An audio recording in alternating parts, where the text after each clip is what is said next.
Good morning guys. তো আজকে বাইরে এত সকালে এত পরিমাণে রোদ দেখে সকাল সকাল আমার মুডটাই খারাপ হয়ে গেল।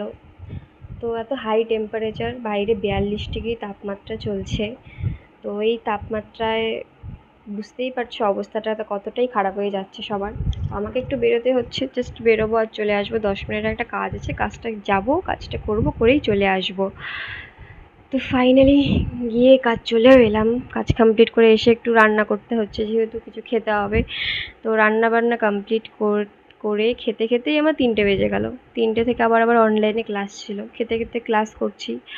তো এদিকে খাচ্ছি এদিকে ক্লাস করছি, এভাবেই এখন সব কিছু অনলাইনেই হচ্ছে হাই টেম্পারেচার কারণে। তারপর আমি আবার চা খোর প্রাণী, আমার আবার চা ছাড়া চলে না। এই হাই টেম্পারেচারেও আমি চা খাই। তো চা খেয়ে একটু পড়তে বসলাম, কারণ সামনে পরীক্ষা, তো পড়তে হবেই। তো রাত্রেবেলা ডিনার করলাম, ডিনার করে এখন ঘুমিয়ে যাবো।